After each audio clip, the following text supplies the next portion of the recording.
So your adorable baby who you love to cuddle, and we're not saying that you don't love to cuddle your baby and you don't love them, but if they only nap in your arms and you're feeling frustrated, then you are exactly in the right place, because I am the person that can help you solve that. My name is Anna and I am a certified sleep coach, the owner of Little Wing Sleep, and a mama to 3. I love cuddling my kids. They sleep 10 to 12 hours a night, all 3 of them, and I still go in during the night and pick them up for cuddles and put them back down, and they go straight back to sleep. I enjoy cuddle naps. They will cuddle wherever. Here's a picture of me on the beach with my 3-year-old who just curled up on my chest and fell asleep, right? We love cuddle naps. However, our capacity as a parent, we also need to look after everything else we're responsible for and to look after ourselves. Not only that, is that kids, babies need quality sleep, and they have the best sleep when they are in their crib or in their sleep space. So if your baby is only napping when you hold them, let's dive into why and a couple of things that you can do at the end as well right now that is going to help. Now, we also want to make a differentiating factor of your baby's age. If you have a newborn 8 weeks or younger, it is very normal for them to need to be held to nap. And often we find that is because they're simply not used to laying with their shoulders back on a flat surface. That is a completely new sensation. So that is a really important factor to consider, but also practice. Having those cuddle naps, especially later in the day as they become more tired, can be a really crucial way to avoid overtiredness.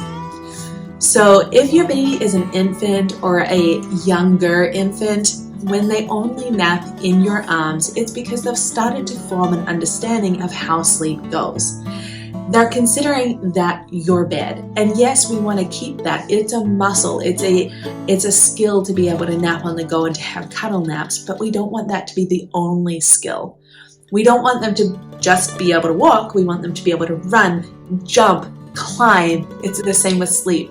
We don't want them to be able to just sleep in the crib. We want them to be able to be in the stroller, the car, held. We want them to explore life while being well rested. So if you think about this, if you are always going to bed in the same bed, so you have a bed, right? You love your bed. You've probably got bedding that you picked out. It's probably warm and cozy. However, if someone suddenly said, here's the kitchen table, now please go to sleep, how would you feel?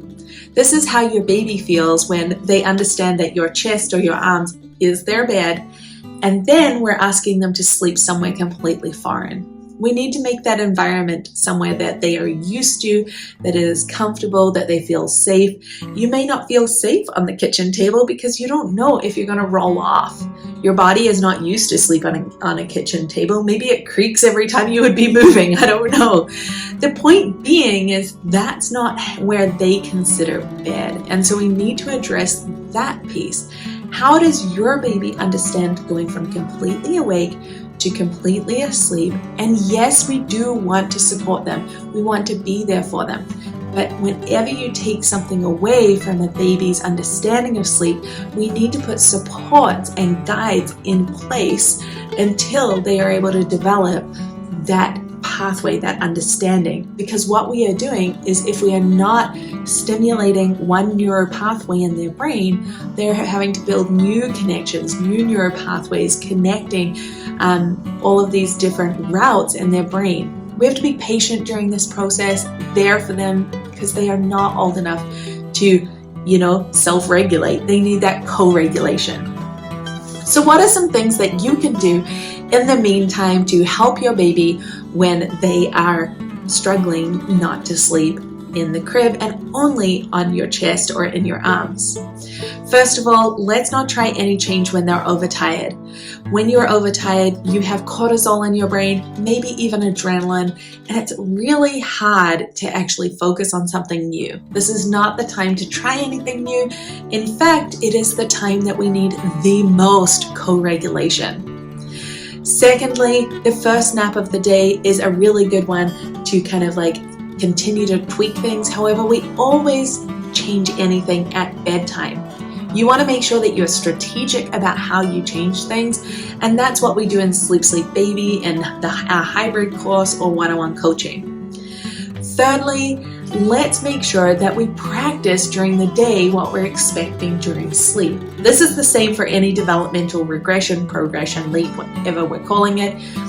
We want to practice having their shoulders back. Let's play on the floor with them, lay next to them.